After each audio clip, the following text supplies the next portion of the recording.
Imagine one day discovering that your entire life is a huge lie, that the place where you were born isn't real, that your name isn't your true name, and that your parents aren't actually your real parents. I know this sounds like the plot of a suspense movie, but it really happened and turned someone's life upside down.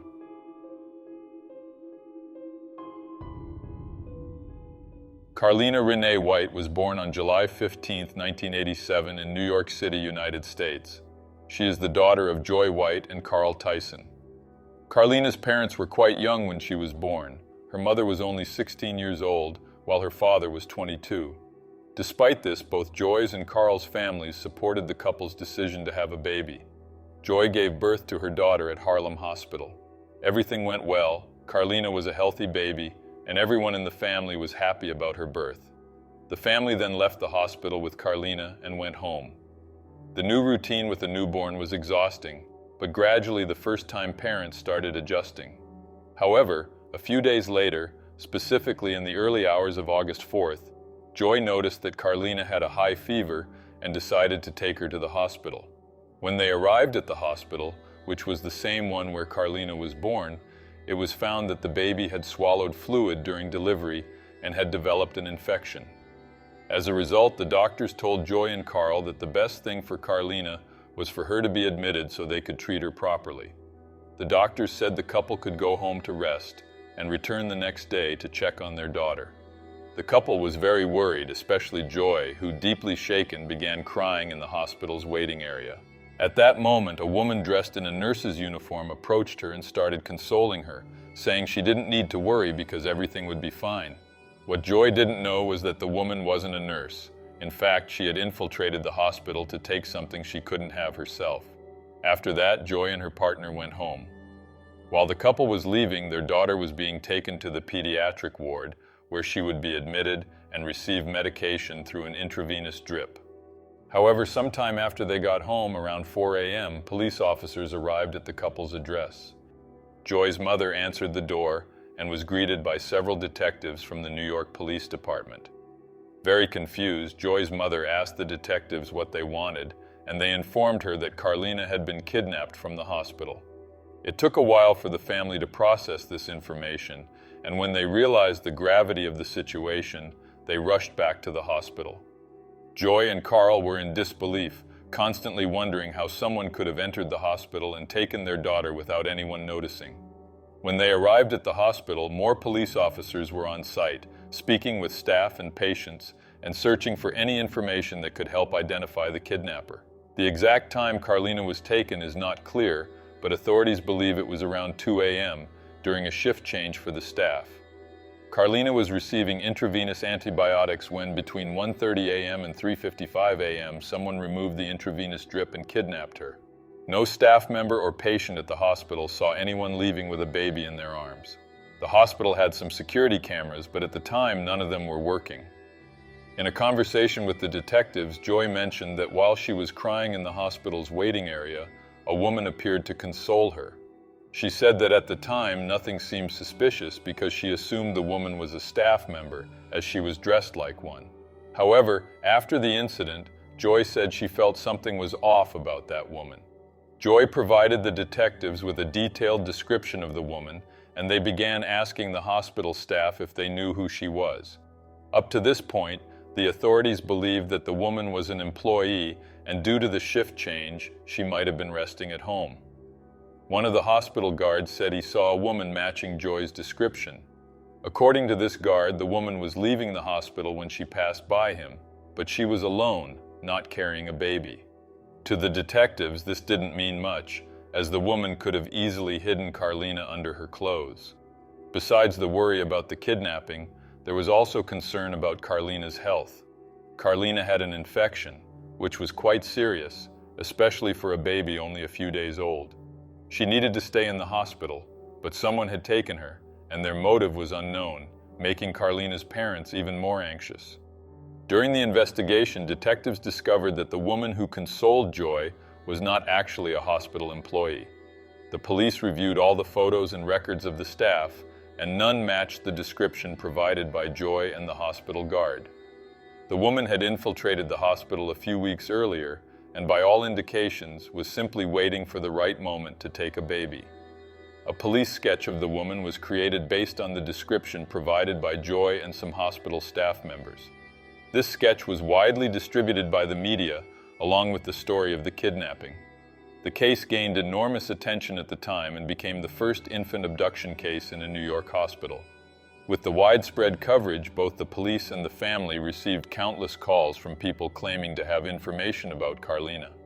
However, when authorities checked these leads, they were found to be false.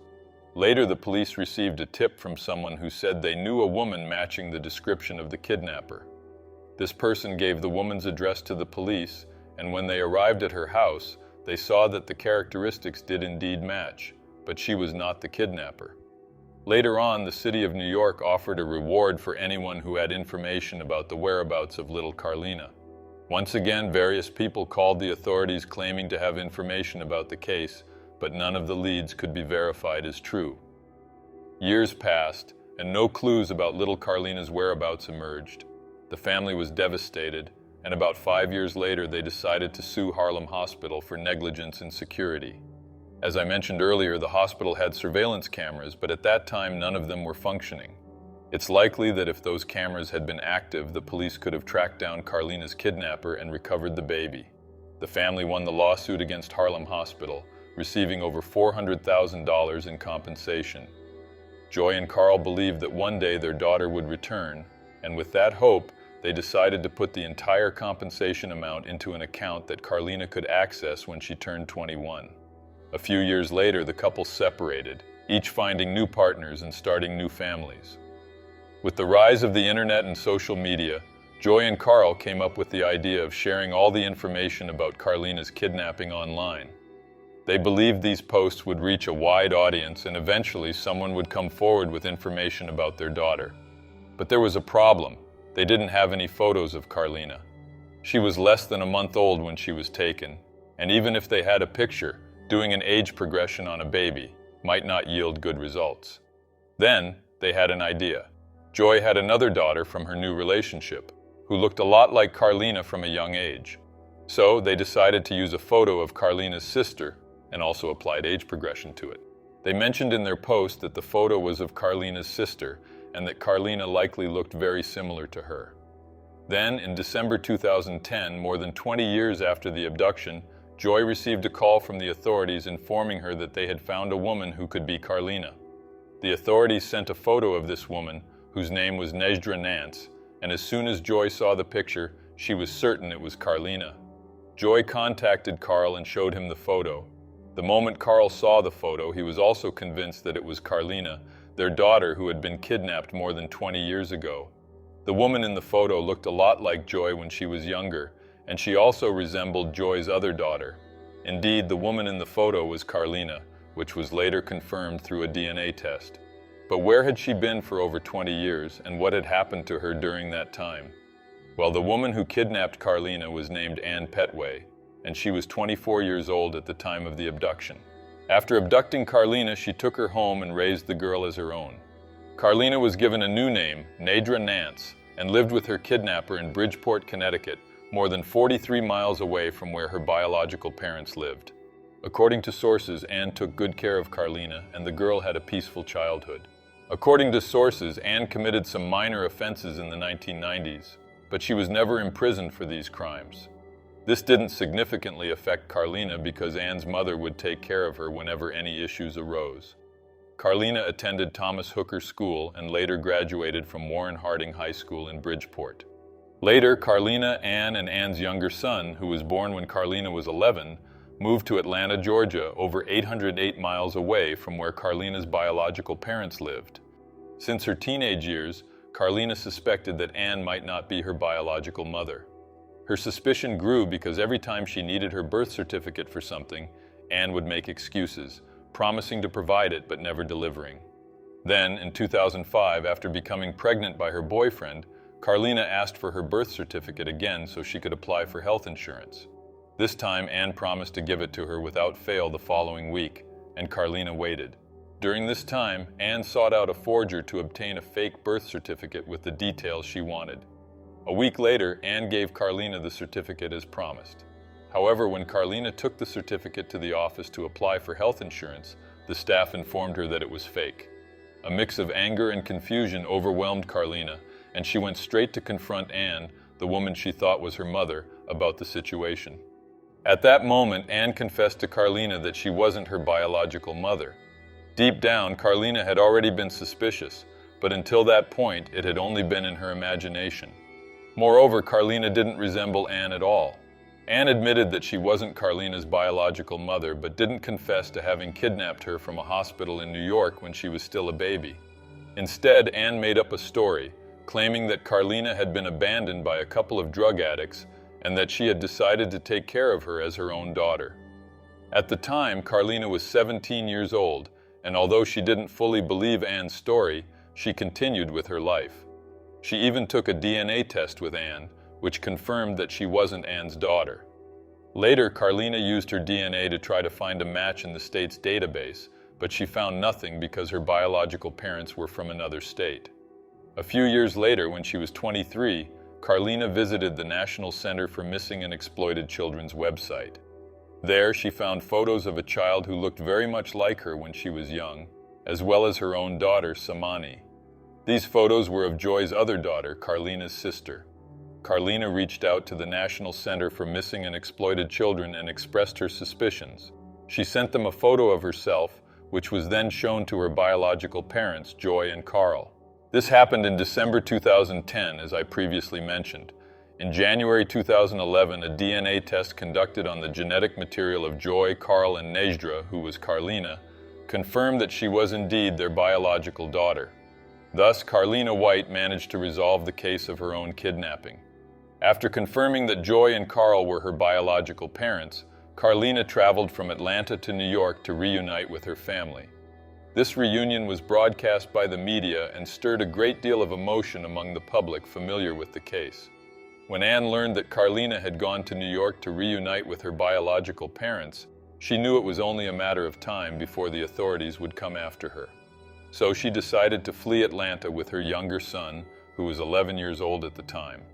A warrant for her arrest was issued, and just 2 days later, Anne decided to turn herself into the police. During her interrogation, she told the police that the reason she kidnapped Carlina was because she had a strong desire to have children and had never been able to. According to her, she had been pregnant several times but had lost the babies each time. Many of you might be wondering how Anne Petway's family didn't suspect anything. Well, Anne had planned everything meticulously. Months before she kidnapped Carlina from the New York hospital, she had told family and close friends that she was pregnant by her boyfriend.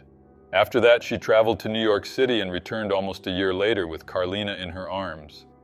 As a result, everyone close to Anne never suspected that she had actually kidnapped the girl. Despite being kidnapped by Anne, Carlina still saw her as a maternal figure, since she had been raised by her. This put Carlina in a difficult situation, as she knew Anne was a kidnapper, and that this was obviously a very serious crime, but she didn't want the woman to suffer in prison.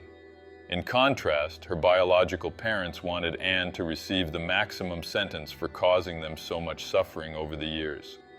This led to a conflict between Carlina and her biological parents, and after Carlina decided to testify in court on behalf of her kidnapper, the family even stopped speaking for a while. Anne Petway's trial took place in February 2012. She could have faced more than 30 years for the kidnapping, but due to a plea deal with the prosecution and Carlina's testimony in her favor, her sentence was reduced. On July 30th, 2012, Anne Petway was sentenced to 12 years in prison with the possibility of parole for the kidnapping of Carlina White. The woman's lawyers requested leniency from the judge, arguing that their client was severely depressed after losing several babies. However, the judge did not accept this argument, stating that the woman was selfish and had inflicted the worst nightmare on a couple. After hearing her sentence, Anne Petway apologized to Carlina's family and expressed deep remorse for what she had done. Carlina's father, who attended the entire trial, felt that the sentence was too lenient and that Anne should have received at least a 23-year sentence, reflecting the time their daughter was missing and unaware of her true identity. After reconnecting with her biological family, Carlina was advised by her lawyer to inquire about the settlement money her parents had received from their lawsuit against Harlem Hospital. When Carlina's parents won the $400,000 settlement, they chose to keep the money in the bank for Carlina to access once she was found. However, according to Carlina's biological mother, there was a dispute over the funds, and much of it had been spent in the intervening years. Carlina, although her official name is Carlina White, prefers to be called Nettie, a name she chose for herself. She feels that Nettie is a name that neither her biological parents nor the woman who kidnapped her gave her, and she identifies much more with it. The story of Carlina White, or Nettie as she prefers, was widely covered both at the time of the events and when she reunited with her biological family. The case is frequently discussed in podcasts and among those who followed it closely. Carlina has even given lectures in various places, sharing her story and how she managed to cope with the situation after discovering the truth. Ann Petway served her sentence at the Federal Correctional Institution in Aliceville, Alabama, until her release on April 14, 2021. Currently, Carlina maintains contact with both her biological family and the woman who kidnapped her.